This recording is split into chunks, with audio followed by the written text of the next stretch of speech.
Merci beaucoup pour cette introduction plutôt fidèle.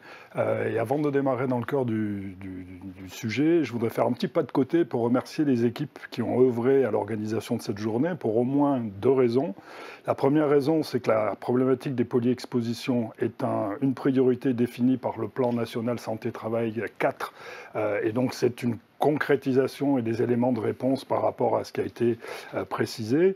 Et pour faire partie, comme David Vernet, d'instances scientifiques au sein de l'INRS et en particulier de la commission scientifique, nous avons milité avec David et d'autres collègues depuis longtemps, en tant qu'experts extérieurs, sur le fait qu'il y ait des actions transverses entre les départements, ce qui ne se faisait pas beaucoup il y a quelques années, mais disons. Et l'organisation de cette journée démontre que 6 départements sont capables de travailler ensemble pour monter cette opération, et c'est vraiment quelque chose que je voudrais saluer.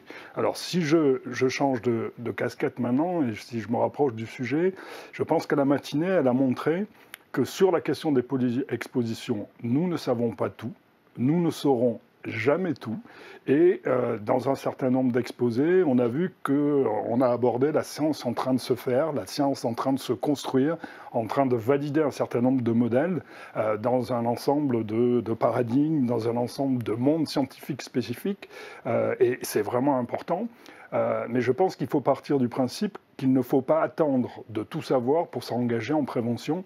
Et c'est un peu le fil de ce que je vais essayer de développer.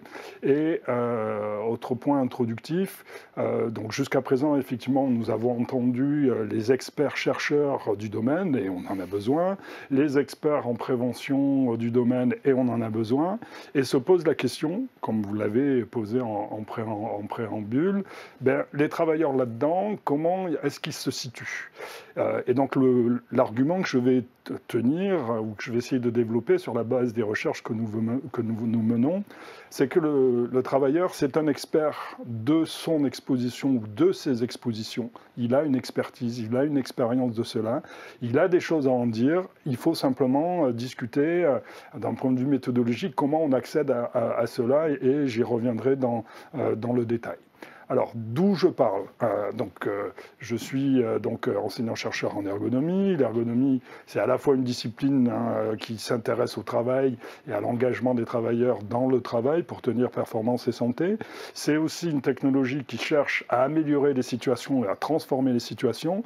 Et c'est probablement aussi une forme d'utopie à rendre concrète, c'est-à-dire, et c'est un peu le sujet d'aujourd'hui, les polyexpositions, on voit que c'est une réalité, on voit que ça génère des atteintes à la santé. Et maintenant, comment on s'organise pour agir et traduire les connaissances en actions concrètes, et c'est un peu dans cette perspective que je vais discuter cela.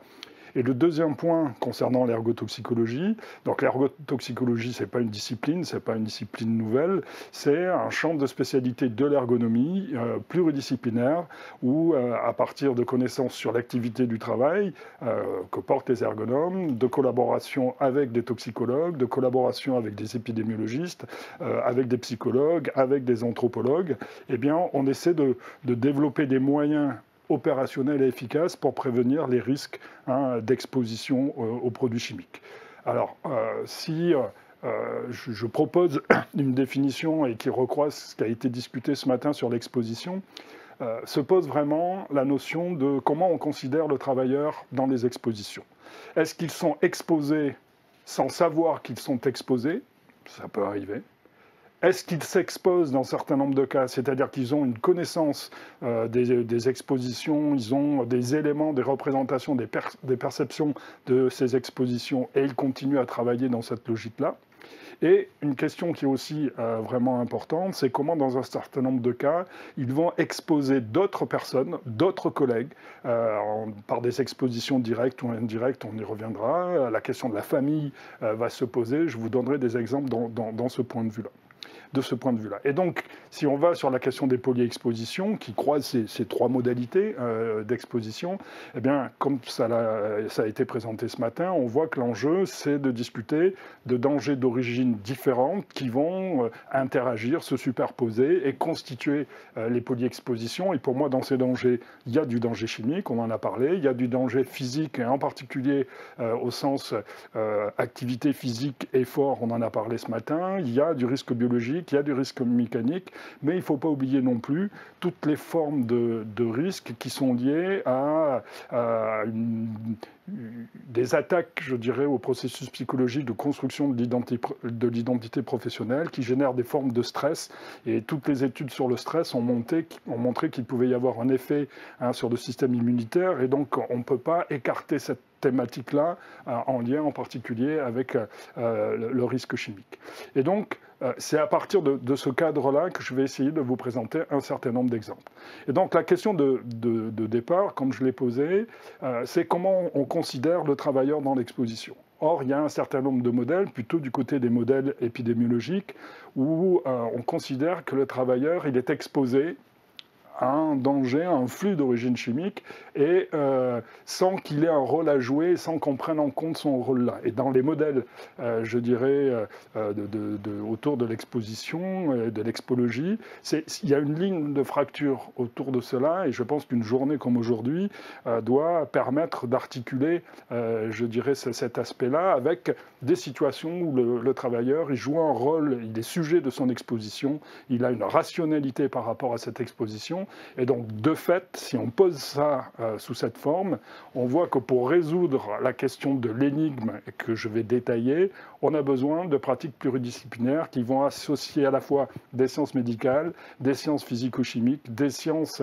je dirais, humaines et sociales, parce que sinon, on ne s'en sortira pas et on pourra y revenir par la suite.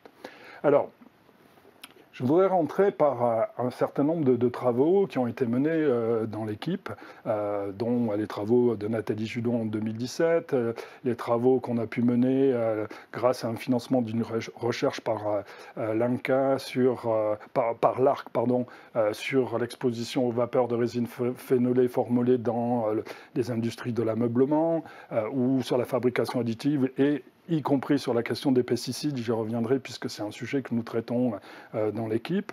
Il y a un grand nombre de situations où lorsqu'on observe le travailleur, on se rend compte qu'il ne se protège pas tant que ça. Et on pourrait très vite penser que ce travailleur-là, il n'a pas de perception de risque, il n'a pas de représentation des risques, et donc il suffirait de le former, de les former pour transformer la situation. Et dans les actions de prévention, si on regarde les choses de très près, très souvent, on va rester à des actions qui visent le travailleur pour avoir des meilleurs comportements, pour respecter le port des équipements de protection individuelle, alors que c'est la dernière ligne je dirais, de protection prévue par le Code du travail. Et donc, il y a quelque chose d'énigmatique autour de ça. Et donc là, on a plusieurs exemples que je voudrais vous donner. Un exemple qui est issu de la thèse de doctorat de Nathalie Judon, où lorsqu'on a travaillé sur l'exposition des travailleurs de la route aux fumées de bitume, imaginez un finisseur qui reçoit du bitume à 170 degrés, il fait 40 degrés à l'extérieur, les gars ils sont en short, les gars ils sont en t-shirt, parce que se protéger dans ces conditions-là, ça génère un nouveau risque lié au travail à la chaleur, et donc on pourrait penser que ces personnes-là n'ont pas de perception ou de représentation des risques. Or, le dispositif, je dirais, innovant que Nathalie Judon a développé, a montré que lorsqu'on fait le lien avec quand ils ont fini leur journée de travail, quand ils rentrent chez eux, qu'est-ce qui se passe? On a des témoignages de grands gaillards qui rentrent chez eux vers 21h, 22h, souvent des journées très longues, et qui disent moi, quand je rentre à la maison, j'ai 2 loulous de 4 ans et de 6 ans qui m'attendent, et leur réflexe, c'est de m'attraper les jambes.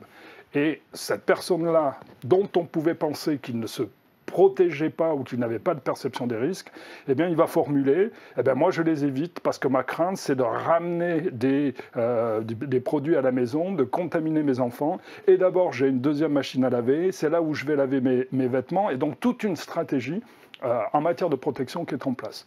On a la même chose, une histoire un peu du même type dans le travail qui avait été fait dans le secteur de l'ameublement, où Fabienne Gouty a fait, d'un point de vue méthodologique, une immersion. C'est-à-dire qu'elle a passé une semaine en expliquant qui elle était chercheuse, elle venait observer la question des expositions, et elle a tenu le poste avec des personnes en tenant exactement la même activité de jour, de nuit, sur toute une semaine. Et à un moment donné, elle a un témoignage d'une dame qui dit Donc on a affaire à des personnes qui manipulent des feuilles de papier craft qui passent dans des résines formolées, dans des bains de résine formolées ou phénolées, qui sont séchées, qui passent en des tubes. Et donc il y a une exposition aux vapeurs de résine et aux solvants présents dans les résines qui est caractérisée. Et la dame dit, moi souvent quand je travaille de nuit, je suis tellement épuisé quand je rentre à la maison tôt, que je n'ai pas le temps de me doucher et je me couche direct. Et il y a un rituel dans la famille, c'est que la fille de 12 ans, avant de partir, elle vient faire un bisou, un câlin à sa maman vers 7h15. Et ce que dit la dame, eh ben, quand je n'ai pas eu le temps de me doucher, je refuse le câlin avec tout le symbole qui est autour de ça, parce que j'ai peur d'avoir ramené des produits de l'usine à la maison. Et donc, ça pose tout un tas de questions sur ces personnes-là. On aurait pu penser qu'ils ne se protégeaient pas. On aurait pu penser qu'ils n'avaient pas de stratégie spécifique. Et donc pour moi, c'est pour ça qu'on qualifie ça d'énigme, parce qu'il y a des choses qui sont en partie contradictoires, et selon comment on accède, je dirais, à la parole des travailleurs et comment on les met en situation et comment on utilise des techniques, je ne rentrerai pas là-dedans pour les remettre dans la situation sur la base de vidéos, eh bien on va accéder à des stratégies, à des discours qui ne sont pas visibles, je dirais, directement. Et sur la question des pesticides, on retrouve, je dirais, des choses de ce type-là. Et je reviendrai aussi, je donnerai un exemple du travail d'Eladj Marico, qui est en passifre avec l'OPP-BTP et qui travaille sur les maçons finisseurs et l'exposition à la silice. Donc voilà pour commencer à amorcer, pour moi, cette question d'énigme. Il y a des choses visibles, il y a des choses qui ne sont pas visibles directement. Et en gros, c'est comment, tous ensemble, dans une logique pluridisciplinaire, on reconstitue les éléments du puzzle de l'énigme, et comme le disait David Vernet, des éléments du puzzle qui puissent s'emboîter pour avancer. Alors, peut-être que je ne sais pas comment ma carte mentale va être visible, mais pour aller plus loin dans la question de l'énigme, pour moi, il faut poser la question des compromis. Et bien souvent, ce qu'on a travaillé en prévention, ce qu'on a travaillé en ergonomie, c'est que, d'une part, se protéger dans une activité, c'est une activité à part entière. Ça demande du temps, ça demande des moyens, ça demande des équipements de protection en état, ça dépend des lieux ça demande des lieux de stockage. Donc c'est une activité en tant que telle qui est souvent sous-estimée. On dit juste porter un équipement de protection pour un point. Et donc, c'est une activité spécifique. Et ce qui a souvent été abordé, c'est que cette activité de protection, elle va rentrer en conflit avec des activités de production, des activités productives qui doivent, bien entendu, tenir des délais, tenir des objectifs, prévenir des incidents, tenir la qualité. Et ce qu'on voit, c'est que parfois les travailleurs vont pas, pour aller plus vite, pour gagner du temps, pour éviter un incident, donc ne vont pas se protéger.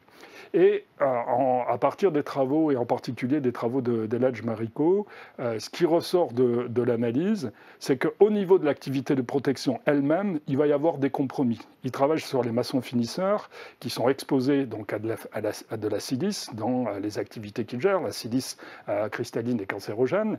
Et en fait, ils sont amenés à porter leurs équipements de protection et d'aspiration à pied sur 5-6 étages. Et à un moment donné, ils vont faire un compromis entre se protéger physiquement de l'effort et de la pénibilité ou se protéger des particules. Et on voit que dans cette énigme, il y a des éléments plus fins qu'il faut aller chercher et il y a des stratégies spécifiques qu'on peut être amené à discuter. Ce que je voudrais aussi poser, c'est qu'effectivement, lorsqu'on s'intéresse uniquement aux travailleurs, on peut se dire le travailleur, il fait n'importe quoi. Nous avons affaire ici à un viticulteur qui fait une préparation de bouillie dans la viticulture avec des pesticides et qui est amené à mettre sa tête dans la cuve. Sauf que si on comprend avec lui, si on démêle, je dirais, ce qu'on appelle, nous, la bataille du travail réel, le système, la jauge qui permet d'évaluer le niveau de remplissage du pulvérisateur est opaque, ce qui arrive très souvent sur les pulvérisateurs, et donc il n'a pas de choix que de mettre la tête à l'intérieur de la cuve. Et donc ça veut dire que très clairement, on a des déterminants, je pourrais prendre cet exemple-là où le travailleur est obligé de monter sur le tracteur pour vérifier les buses, donc ça veut dire qu'on a un certain nombre de situations où les déterminants s'emboîtent à différents niveaux. Et donc ça, c'est un premier élément que je propose à la discussion, c'est-à-dire qu'on a ce qu'on pourrait appeler des facteurs de première ligne sur lesquels on peut agir avec le travailleur, mais on voit sur la question du pulvérisateur, c'est un problème de conception du pulvérisateur, donc c'est au-delà de la situation de travail, et donc on a des déterminants qui vont vers les réglementations en matière de conception, vers les normes, et donc ça c'est un enjeu. Et si on prend l'exemple du bâtiment avec le travail d'Eladj Mariko, ben on voit qu'il s'agit de modalités d'organisation qui vont au-delà de ce que peut décider le travailleur et qui vont, à un moment donné, être déterminants de l'exposition. Donc, on a un niveau multiscalaire de déterminants, et en termes de prévention, eh bien, ça veut dire qu'il faut être capable d'agir sur l'ensemble des déterminants, micro, méso, macro, on les appelle comme on veut, et c'est une vraie discussion. Et dans la thèse de Marion Albert, qu'elle a soutenue l'année dernière, elle a montré sur la conception des pulvérisateurs que les sources du droit étaient eux-mêmes ou elles-mêmes des déterminants macroscopiques des expositions, parce qu'il y avait un certain nombre de situations qui n'étaient pas prises en compte. Alors, vous allez me dire que ça peut rajouter de la complexité. Moi, je vous répondrai qu'au contraire, ça permet de proposer une cible d'actions diverses qu'il faut coordonner. Et c'est là où, entre les instances de prévention, il y a probablement du travail à faire pour pouvoir agir en même temps sur l'ensemble de ces cibles. Et enfin, pour terminer, ce que je voudrais poser sur la base des travaux qu'on a pu mener, c'est qu'on a besoin de trouver des modalités d'embarquer l'expertise des travailleurs dans, je dirais, à la fois les recherches et à la fois dans les actions de prévention. Et nous, on parle de communauté élargie de recherche pour rendre acteurs les travailleurs de leur propre prévention. Et donc, vraiment, l'enjeu, on ne sait pas tout, on ne saura jamais tout, et il faut agir, je dirais, modestement, en étant comme l'exemple d'Airbus ce matin et du docteur Bouvet était vraiment intéressant. On découvre des choses, on ne traite pas tout d'un coup de baguette magique, et l'ensemble des acteurs, pour moi, sont capables de comprendre cela. Merci.